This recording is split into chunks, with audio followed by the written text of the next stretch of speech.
Alunos, amigos, cidadãos, sejam bem-vindos à terceira parte da aula do sábado à tarde. Hoje, dia 13 de março de 2021, pelo CETEP, disciplina Legislação e Ética Profissional, professor Eric Brasil, turmas Eletrotécnica 7 de Camusim, Eletrotécnica 18 e Mecânica 10 de Paracuru. Mais uma vez, dando continuidade aos nossos assuntos a respeito de ética, moral, direito, virtudes, vícios, cidadania e outros assuntos mais. No bloco anterior, tivemos algumas falas e debates a respeito de alguns atos e comportamentos, alguns de orientação religiosa, outros de orientação política, outros de orientação filosófica. Alguém aqui já assistiu uma série de ficção muito famosa que está passando aí, chamada Mandaloriano, ou The Mandalorian? Já, tem a ver com Star Wars, né? Isso, Diogo. Comente um pouco sobre o Mandaloriano para os colegas entenderem o que é, por gentileza. Bom, assim, eu ainda estou na metade da série, né? Pelo que um pouco eu entendi, é que eles querem sequestrarem o Baby Yoda, querem matar eles. Só que na missão que o Mandalorian recebeu, ele não mata, aí ele fica com o Baby Yoda. Eu só assisti até essa parte. Pronto, exatamente. O Mandaloriano, que é uma série produzida pela Disney, pela Lucasfilmes, é baseada nas histórias de Star Wars, né? Guerra nas Estrelas. Quem gosta aí de Guerra nas Estrelas, com certeza já ouviu falar dos caçadores de recompensas, né? E o Mandaloriano, ele é um caçador de recompensa. E ele tem uma coisa que eu quero chamar a atenção sobre a moral. Ele segue uma moral bem rígida. Se você não assistiu ainda, procure na internet algum trecho. Já passou até em canal aberto. Já passou alguns episódios na Globo. Já passou... tem um stream da Disney, né? Ele tem também. E tem muita propaganda sobre ele nas redes sociais, principalmente no Facebook. O Mandaloriano, ele usa um capacete.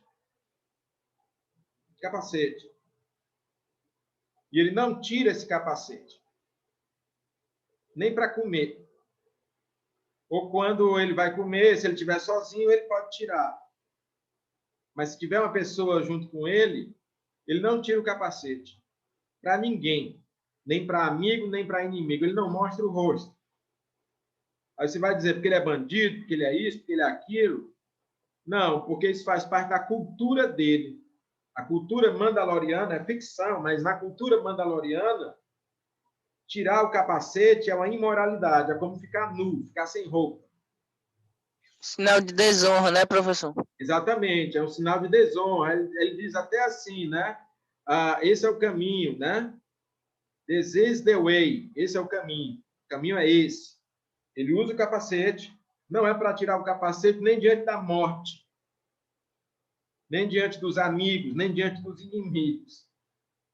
E a série todinha, ele fica com esse capacete 99% do tempo. Ele só tira em situações muito exóticas.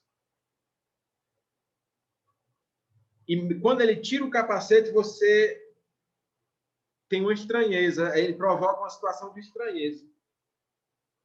Porque isso não é normal. O nome disso é cultura. Alguns chamam isso também de moral. Alguns chamam de ética. Mas é principalmente uma conduta baseada na moral. No código de ética, no código de conduta dos mandalorianos. Não deve tirar o capacete. Então, isso para ele é considerado sagrado.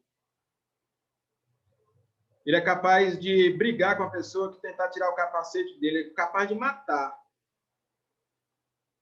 Ele defende isso como um dos valores principais da vida dele.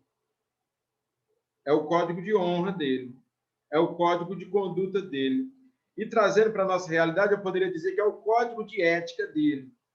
Essa palavra código de ética, essa expressão, nem é tão certa. O certo seria dizer código moral. Mas todo mundo escreve código de ética, certo? Então, quando você se deparar com uma pessoa que é testemunho de Jeová e que não celebra aniversários, você vai entender que aquilo é o código de conduta deles. Porque alguém comentou que a testemunho de Jeová não pode doar sangue, também não celebra aniversário. Mas por que não celebra? Porque tem suas razões. Procure saber antes de ter o preconceito, antes de criticar. Diga, Wagner, pode falar.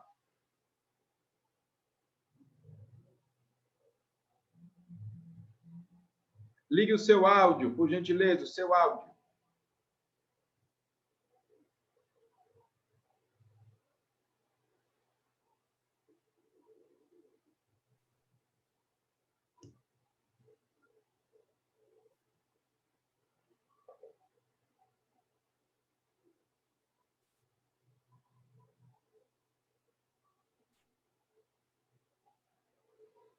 Diga, Jaciel, não escutamos nada do que o Wagner falou, porque ele está sem áudio, mas diga, Jaciel.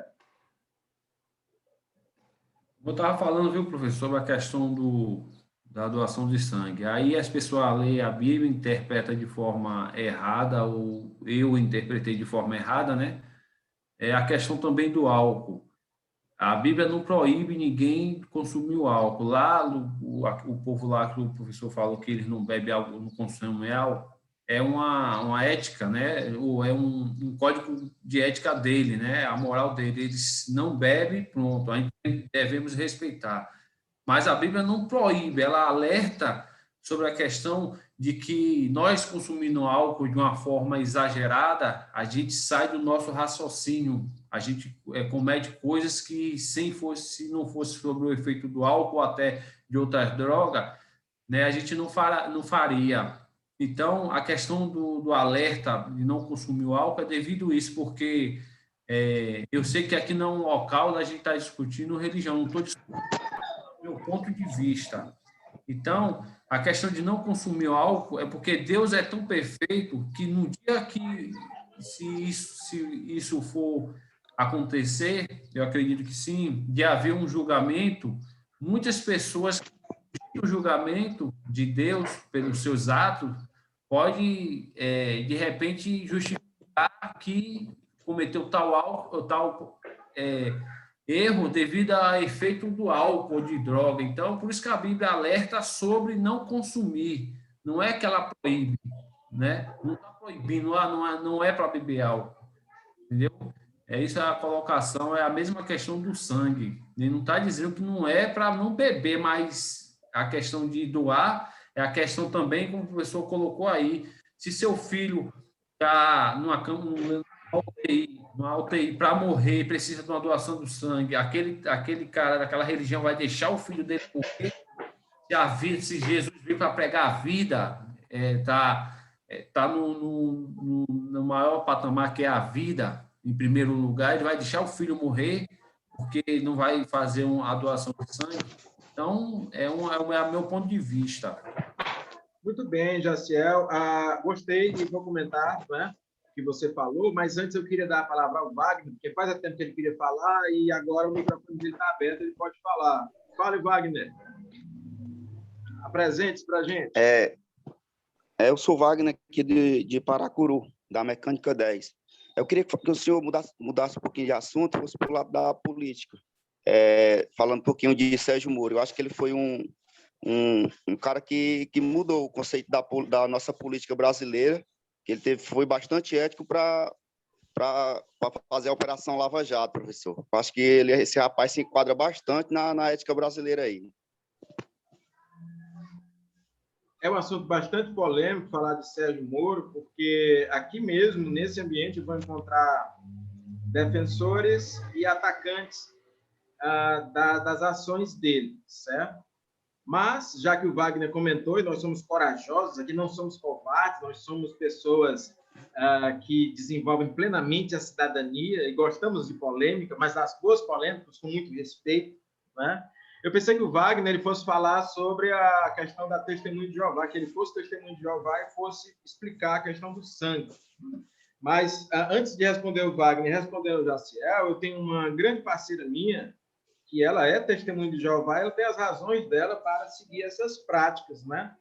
E eu até cometi uma gafe outro dia. Foi aniversário dela e eu mandei os parabéns, mandei, né?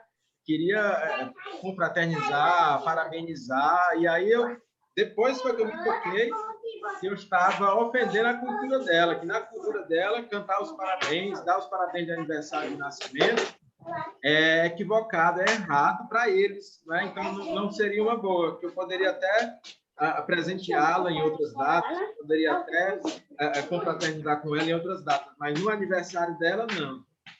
Só uma curiosidade, para o testemunho de Jeová, para a testemunha, né, se diz no feminino, a celebração do aniversário de nascimento é um acontecimento pagão. Acender velas de aniversário e festejar o aniversário de nascimento não é considerado uma atitude moralmente muito boa.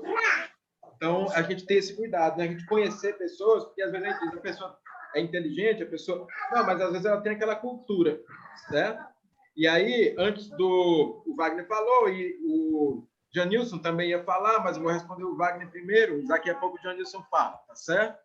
Bom, falar de atitudes no Brasil tem ficado cada vez mais polêmico, né? E aí, eu vou dar nome aos bois, porque aqui nós somos homens adultos, cidadãos. Falar de Bolsonaro gera polêmica.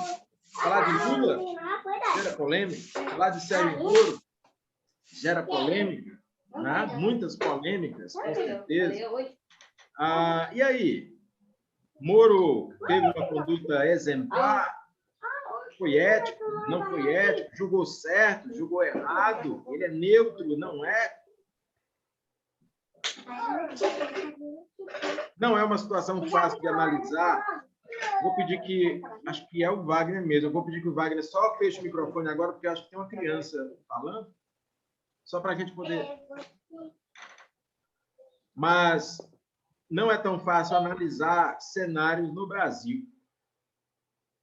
Já que eu vou falar de Moro, vou falar de Lula, vou falar de Bolsonaro, mas sem defender exageradamente, sem atacar exageradamente. Vou tentar fazer uma análise como se eu fosse um observador extraterrestre, uma pessoa que não fosse desse mundo, que aí a gente consegue fazer uma análise mais próxima da realidade. Nem 8, nem 80. Nenhum deles é um santo, nenhum deles é um herói em plenitude. E é muito difícil, numa nação plural, gigante, continental como o Brasil, você chegar ao poder, chegar à mídia e manter todas as suas características éticas. É claro que nós gostaríamos que fosse assim, lutamos para ser assim, certo? Então, vamos pegar aqui o caso Lula, depois eu vou falar do Bolsonaro, para a gente poder falar depois de Sérgio Moro. Lula foi um dos melhores estadistas que o Brasil já teve.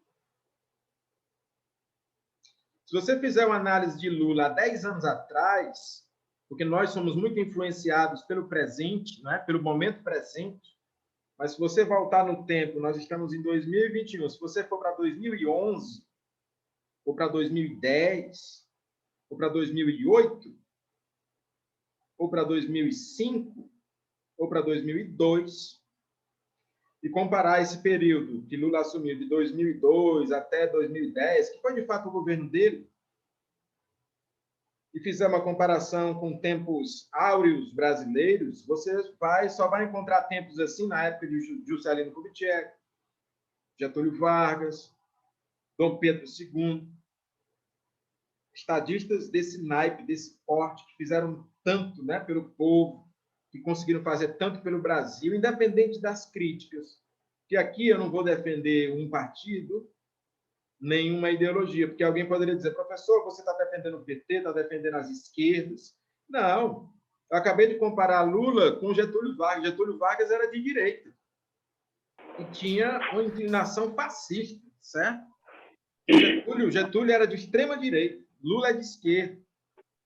Juscelino era mais ou menos de centro-direita. Dom Pedro II era imperador, quer dizer, nem presidente era, ele era da monarquia. Mas eu estou colocando na balança esses nomes. Dom Pedro II, Getúlio Vargas, Juscelino Kubitschek, e Lula como os maiores presidentes da história brasileira.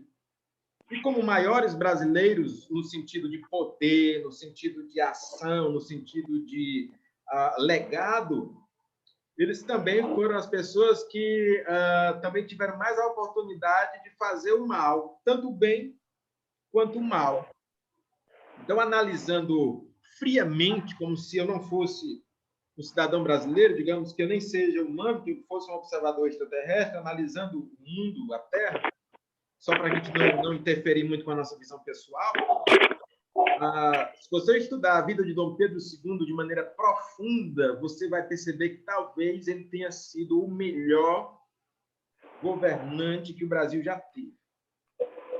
Além de ser um homem extremamente inteligente, que falava vários idiomas, que conhecia e compreendia a ciência, que era um grande estudioso, que era patrocinador das artes, Dom Pedro II foi o homem que conseguiu, ainda na época do Império, falar de reflorestamento, um tema que a gente só está falando agora. Dom Pedro II mandou plantar a Floresta da Tijuca, no Rio de Janeiro. Para quem não sabe, a Floresta da Tijuca é artificial. Artificial, assim, porque é fruto de um projeto de reflorestamento ambiental de Dom Pedro II.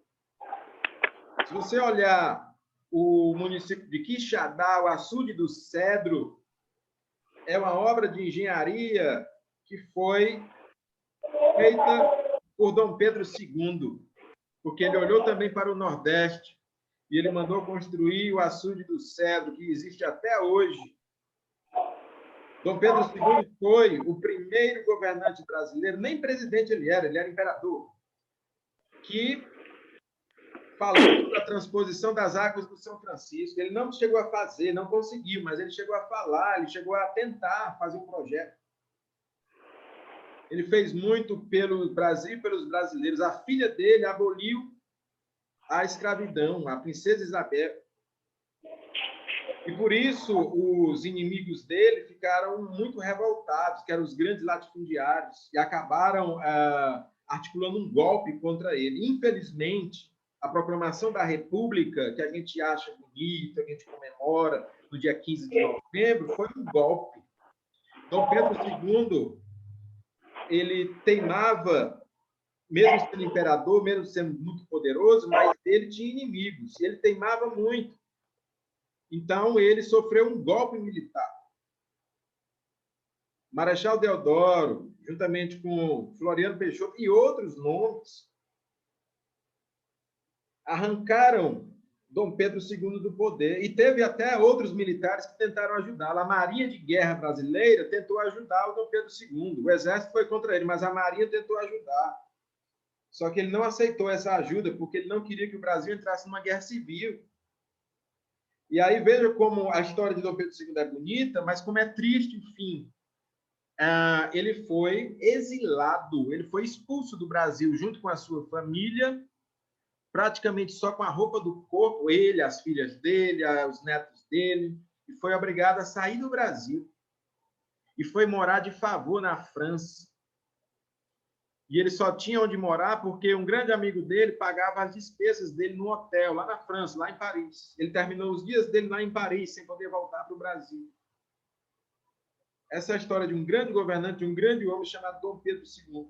Isso para a gente entender. Eu vou já chegar no Lula, vou já chegar no Bolsonaro, vou já chegar no Sérgio Moro, vou já chegar nos grandes nomes da mídia, que eu sei que tem muita gente querendo falar sobre eles, a gente não fala diretamente por uma questão ética, mas eu sei que aqui, mesmo uma disciplina de ética, eu posso fazer uma análise profissional. E aí, professor, você tinha dito que o Brasil já teve outros grandes governantes, você falou de Getúlio Vargas, não foi? Foi. Getúlio foi um grande governante, foi um dos maiores, tá no mesmo naipe do Dom Pedro II. Só que Getúlio, como qualquer ser humano, qual foi o erro do Dom Pedro II? O erro do Dom Pedro II foi ter deixado esse golpe ter sido aplicado sobre ele. Qual foi o erro do Getúlio? O Getúlio era um ditador. Só que ele era um homem extremamente capacitado, um gênio à frente do seu tempo, um gênio político. Getúlio, só para citar aqui alguns dos legados de Getúlio, Getúlio compilou a CLT, a Consolidação das Leis do Trabalho. Está falando de direito, professor? Pois está aqui, ó, a CLT, Consolidação das Leis do Trabalho. Sabe de quando é essa lei aqui? É dos anos 40, 1945, época de Getúlio Vargas. Esse presente aqui ele deu para o povo brasileiro. Esse presente aqui ele defende o trabalhador brasileiro. E hoje a gente está querendo rasgar a CLT, mas ela ainda está aqui, sobrevivendo, né? A duras penas. Getúlio, dentre outras coisas, permitiu, incentivou a criação da Petrobras, a maior empresa estatal brasileira e uma das maiores do planeta Terra, que causa inveja nos Estados Unidos, que causa inveja na Europa. Petrobras, ela faz exploração de petróleo em águas profundas. Os Estados Unidos não faz isso com facilidade, não. Nem a Europa faz. O Brasil faz. Professor, o pré-sal... Só para concluir, mas já te dou a palavra. Getúlio foi quem defendeu a existência do concurso público, da impessoalidade, porque, por incrível que pareça, antes de Getúlio, o Brasil era muito mais corrupto. Só que Getúlio tinha um comportamento dualista. Ele era, tanto para o bem quanto para o mal, muito exagerado. Ele fez muita coisa boa para o Brasil, para os brasileiros, mas ele matou muita gente. Quando houve a Revolução de 1932 em São Paulo, ele mandou matar brasileiros, Getúlio. Ele mandou o exército brasileiro matar os brasileiros. Dezenas de pessoas foram mortas por ordem dele. Então, é uma figura controversa, certo? O que foi mais que Getúlio fez? Getúlio ameaçou se unir a Hitler. Mas ele era um gênio. Então, o que foi que ele fez? Getúlio era tão grande, o Brasil era tão grande com Getúlio, que né, nessa época o Brasil peitava os Estados Unidos de igual para igual. Getúlio disse, Estados Unidos, eu estou querendo um financiamento para poder construir a Companhia Siderúrgica Nacional aqui no Brasil, porque o Brasil tem muito minério de ferro, mas não produz aço. E um país que não produz aço não pode se desenvolver. E eu quero que o Brasil se desenvolva. E eu quero construir a Companhia Siderúrgica Nacional. E você vai me emprestar o dinheiro, Estados Unidos. Aí os Estados Unidos disseram, pois me obrigue, Getúlio, eu vou mostrar como é que eu vou fazer. Aí o Getúlio vai fazer um discurso dando a entender que ele poderá apoiar a Alemanha nazista e apoiar a Itália fascista, Hitler e Mussolini. E aí os Estados Unidos começaram a tremer de medo e disseram, Getúlio, vamos conversar. E deram dinheiro a ele. E com o dinheiro ele construiu a Companhia Siderúrgica Nacional, fazendo com que o Brasil, que é um dos maiores produtores, que tem as maiores jazidas de minério de ferro do mundo, fosse também um dos maiores produtores de aço, de chapas de aço. E isso desenvolveu enormemente o Brasil, gerando emprego, renda, e o Brasil foi respeitado mundialmente. Some tudo isso com a CLT, o direito dos trabalhadores, some isso com a Petrobras, porque não se sabia que o Brasil tinha petróleo até pouco tempo, até os anos de 1930, 1939, não se sabia. Getúlio autorizou as pesquisas geológicas que deram a descoberta do petróleo. A primeira vez que se descobriu petróleo no Brasil foi lá na Bahia, Salvador, aqui no Nordeste. E onde tem petróleo, tem gás natural. Aí o Brasil com petróleo, com gás natural, com minério de ferro, com siderurgia, com a lei que protege os trabalhadores. Poxa! Getúlio fez o mal? Fez, matou muita gente. Getúlio cometeu erros? Cometeu. Getúlio gostava de Hitler? Gostava. Isso é um erro? É. Mas, por outro lado, ele fez muita coisa para os brasileiros que ficaram verdadeiramente marcadas não só na nossa história, mas nas nossas vidas. Até hoje você fala em fazer concurso público. Quem foi que inventou isso? Getúlio Vargas. Então, a figura controversa, apaixonado pelo poder, ele foi o presidente que ficou mais tempo no poder. Ele ficou 15 anos, depois ficou mais 4, ficou 19 anos no poder. É um grande brasileiro? É, mas eu posso dizer que ele é perfeito, que é um sinônimo de ética? Não, Getúlio não é um sinônimo de ética. Mas ainda assim é um grande estadista? É um grande estadista. Certo? Eu posso colocar o nome dele lá no rol da ética, porque ele criou a Petrobras, porque ele criou a CLT, protegendo o trabalhador. Eu posso colocar o nome dele porque ele criou a Companhia Siderúrgica Nacional. Eu posso colocar o nome dele porque ele tornou o Brasil importante, grande, poderoso. Até poderia. Mas ele matou muita gente, cara. Então tem que dar os descontos. Ele não é um demônio, nem é um santo. Certo? Aí vamos evoluindo mais. Érico, você falou de Juscelino, né? Juscelino Kubitschek. Foi um governante importante? Demais.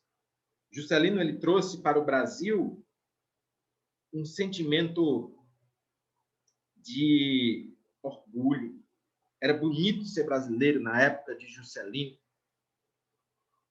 Existia já uma previsão legal de construir Brasília, mas foi Juscelino que conseguiu tirar o projeto do papel e construir Brasília, que na época era uma das cidades mais modernas do mundo.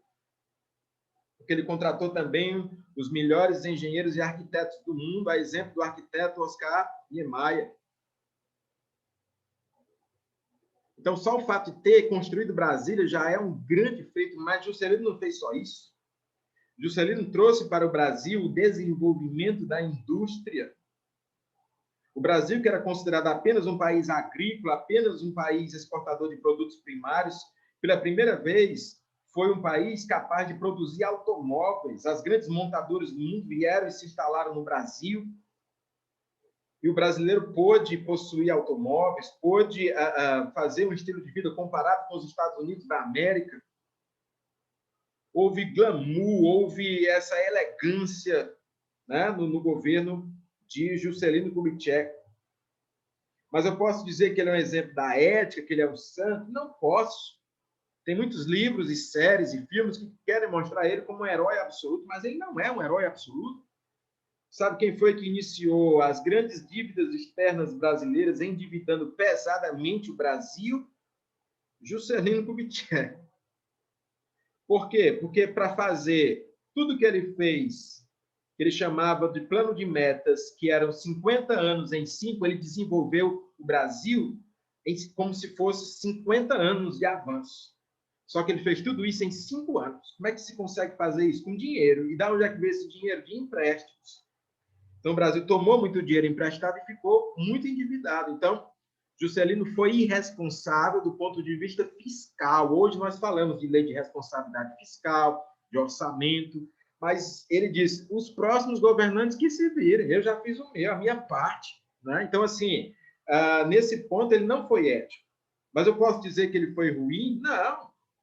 Juscelino deixou um grande legado para o Brasil, nos deu a dignidade de gostarmos de ser Brasil, de Brasil ser grande, de ter uma capital imponente. A capital era no Rio de Janeiro, ele transferiu para Brasília, né? E foi uma decisão muito acertada do ponto de vista estratégico, porque levando a capital do Rio de Janeiro para Brasília, ele conseguiu desenvolver a região centro-oeste do Brasil, que era desocupada, que não tinha muitos habitantes, que não tinha muita perspectiva. Né? Então, ele força o Brasil a sair do Sudeste, que ficava muito concentrado só ali no Rio de Janeiro, só ali em São Paulo, e ele leva esse Brasil para o Centro-Oeste, ao mesmo tempo que ele faz investimentos importantes no Nordeste, que ele faz investimentos importantes em infraestrutura, que ele faz o desenvolvimento industrial, que ele traz montadoras de automóveis para o Brasil, que ele gera emprego, que ele gera renda, que ele gera riqueza, mesmo que ele fosse um cara extremamente endividado, que deixou o Brasil mesmo com a dívida externa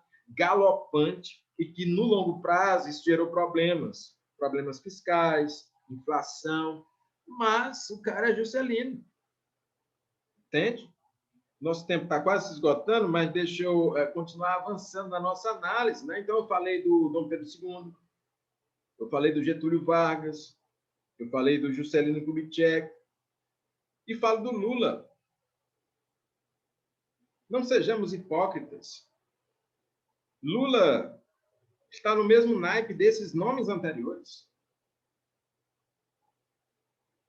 E Lula, no Brasil moderno, no Brasil contemporâneo, fez o que faz inveja a muitos governantes. Quer dizer, o Fernando Henrique Cardoso até tentou, mas ele deixou o legado do Plano Real, ele gerou uma certa estabilidade monetária, mas não chega aos pés de Lula. E não é pela pessoa. Quando a gente for avaliar o estadista, o presidente, o líder, o chefe, não avalie o indivíduo isolado, avalie o contexto dele. Porque tem muitas pessoas melhores do que Dom Pedro II, melhores do que Getúlio Vargas, melhores do que Juscelino Kubitschek, melhores do que Lula, que nunca chegaram nem vão chegar no poder, mas são pessoas muito mais éticas, mas nunca vão chegar no poder, porque o brasileiro ainda gosta de escolher nomes que estão relacionados com a força, com o carisma, com o poder, e não com a ética propriamente dita, certo? Mas dentre os nomes que é possível escolher. Então, verifique a obra de Lula. Só uma coisa. Verifique quantas pessoas, quantos milhões, não é nem milhares, é milhões de brasileiros ele não tirou do mapa da fome. Não sei se você lembra, mas o eixo principal de Lula em 2002, para quem lembra, era o programa Fome Zero. Independente da conotação política, ou da corrupção, ou de qualquer outro desmando, ele tirou milhões de pessoas da fome. O Brasil está voltando agora para o mapa da fome. No governo Lula, eu dificilmente via algum pedinte pedir comida. E um dia desse eu fui abordado por um homem que não pediu dinheiro, não pediu nada. Ele disse, me dê um prato de comida que eu estou morrendo de fome. Fazia tempo que eu não via isso. Então, o fato de garantir a distribuição de renda através de programas sociais como Bolsa Família, que são polêmicos, alguns dizem, não, mas vai tornar o pobre preguiçoso, vai tornar o brasileiro muito omisso em relação às oportunidades de trabalho. Meus amigos, o que Lula fez em relação a isso foi distribuir renda. Se por acaso o Brasil é um dos países mais ricos do planeta Terra, porque no governo Lula o Brasil chegou a ser a sexta maior economia do mundo, superando a Inglaterra, então é um país muito rico. Se o Brasil é um país muito rico, não faz sentido que tenha tantos pobres. Então, eu, como estadista, o que é que eu tenho que fazer? Pensar num sistema para poder distribuir essa riqueza.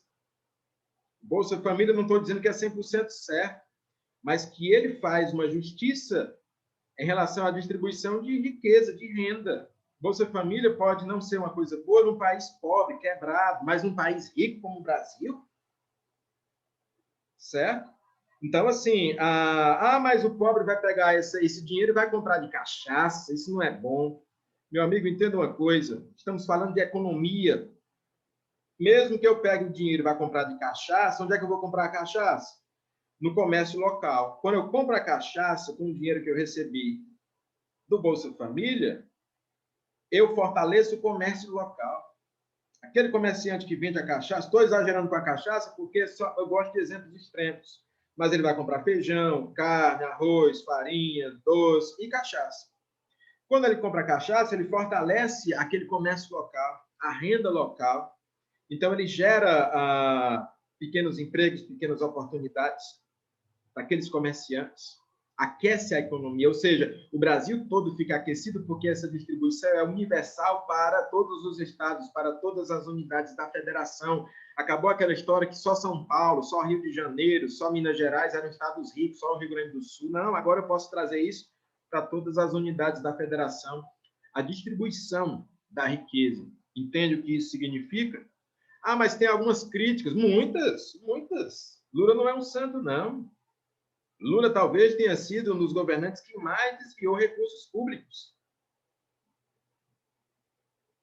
Mas e aí, Eric? Mesmo assim, ele é um dos grandes? Mesmo assim.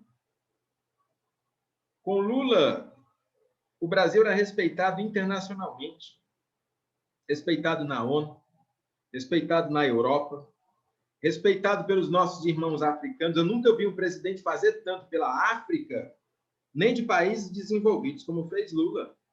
Eu mesmo, o professor Eric Brasil, estudou na Universidade Federal do Ceará com colegas africanos, camarada que vinha lá de Guiné-Bissau, Angola, Cabo Verde, Moçambique, vinha tudo estudar aqui no Brasil, porque lá não tem curso superior para muitas áreas, e aqui no Brasil tem, então faziam intercâmbio, os caras vinham para cá estudar aqui, ter formação aqui, para poder voltar e levar conhecimento para os seus países.